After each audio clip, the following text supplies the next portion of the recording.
ఇవాళ వచ్చేసి స్పెషల్ ఉప్మా, అది కూడా మా అమ్మమ్మ చేసిన రెసిపీ. ఇది తింటుంటే ఇంకా ఇంకా తినాలనిపిస్తుంది, అంత బాగుంది. ఇది వచ్చేసి సద్దరవ్వ ఉప్మా. చాలామందికి తెలియకపోవచ్చు, అంత టేస్టీగా యమ్మీగా కూడా ఉంది. ఎలా తయారు చేయాలో చూద్దాం లేట్ చేయకుండా. ముందుగా ఇలా సద్దలు తీసుకోవాలి. నేను 2 కప్స్ సద్దలు తీసుకున్నాను. తర్వాత ఇందులోకి అల్లం, పచ్చిమిర్చి, ఆనియన్ తీసుకోవాలి. టమాటా వేసుకుంటే పుల్లగా ఉంటుంది. తర్వాత కొద్దిగా కరివేపాకు. తర్వాత ఇందులో కొద్దిగా బెల్లం పడుతుంది, ఎక్కువ పట్టదు, కొద్దిగా చాలు బెల్లము. తర్వాత ఇలా సద్దల్లో ఏమన్నా రాళ్ళు ఉంటే మనం తీసేసుకోవచ్చు. ఇలా చేసిన సద్దలని ఇలా మిక్సీ జార్లో వేసి, మనకు ఇంట్లో ఉంటే ఇసురాయితో అయినా చేసుకోవచ్చు. నేనైతే ఇలా మిక్సీ జార్లో వేసి మరీ మెత్తగా కాకుండా ఇలా పలుకులు పలుకులుగా చేసుకోవాలి. ఒకవేళ అలా సజ్జ గింజలు ఉన్నా మళ్ళీ గ్రైండ్ చేసుకోవచ్చు. మెత్తగా చేస్తే పిండి అయిపోతుంది, సో మెత్తగా కాకుండా పలుకులు పలుకులుగా చేసుకోవాలి. తర్వాత ఇలా గ్రైండ్ చేసిన పిండి మొత్తాన్ని ఇలా జల్లెడలో వేసి ఇలా జల్లెడ పట్టుకోవాలి. ఇలా మెత్తగా ఉన్న పిండి కింద ఉంటుంది, ఇలా పలుకులు అనేది పైన వస్తుంది చూడండి.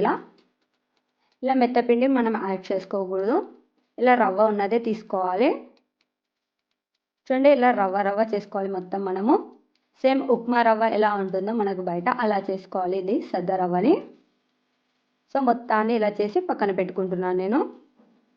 మరి సద్దలుగా కాకుండా ఇలా మొత్తం రవ్వ అయిపోవాలి.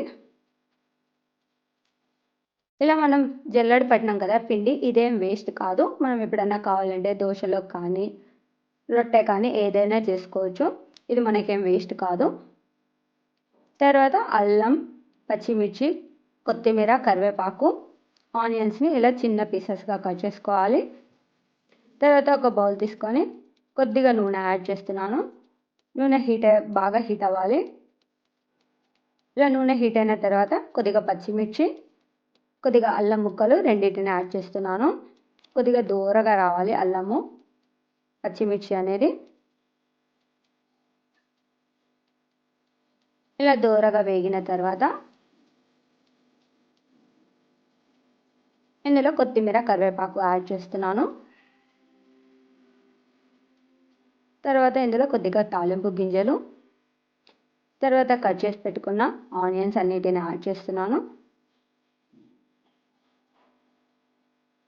మొత్తాన్ని యాడ్ చేసి కొద్దిగా సేపు బాగా మగ్గనివ్వాలి. ఆనియన్ అనేది కొద్దిగా కలర్ రావాలి. ఇలా కొద్దిగా కలర్ వచ్చిన తర్వాత 2 కప్స్ వాటర్ యాడ్ చేస్తున్నాను. వీలైతే 1.5 కప్పు కూడా యాడ్ చేసుకోవచ్చు మనము. తర్వాత ఇందులో కొద్దిగా బెల్లం యాడ్ చేస్తున్నాను. బెల్లం ఎక్కువ వద్దు, కొద్దిగా చాలు, మళ్ళీ తీయగా అయిపోతుంది. తర్వాత ఇందులో కొద్దిగా ఉప్పు, రుచికి సరిపడినంత ఉప్పు యాడ్ చేసి కొద్దిగా సేపు బాగా మర్రనివ్వాలి. నీళ్ళు అనేది ఇలా రావాలి. ఇలా వచ్చిన తర్వాత 1 కప్పు సద్ద రవ్వని యాడ్ చేస్తున్నాను. ఇందాక మనం గ్రైండ్ చేసి పెట్టుకున్నాం కదా రవ్వని, ఆ రవ్వ మొత్తం యాడ్ చేసి కొద్దిగా సేపు బాగా ఉడకనివ్వాలి. ఇలా ఒకవేళ ఎక్కడన్నా మనకు ఉంటలు కానీ ముద్దలు కానీ వస్తే ఇలా బాగా కలుపుకుంటే ఆ ముద్ద అనేది పక్కకు పోతుంది. చూడండి, ఇలా బాగా మిక్స్ చేసుకోవాలి, కలుపుకోవాలి.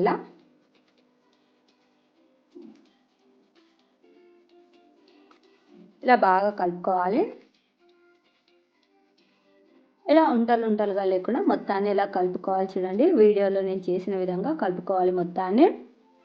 ఇది లో ఫ్లేమ్లో మగ్గించుకోవాలి. హై ఫ్లేమ్లో చేసుకుంటే కింద అడుగండిపోతుంది, త్వరగా మాడిపోతుంది. లో ఫ్లేమ్లో చేసుకుంటే కొద్దిగా బాగా మగ్గుతూ ఉంటుంది ఉప్మా అనేది. ఇది షుగర్ ఉన్న వాళ్ళు కూడా తినొచ్చు, ఏమీ కాదు.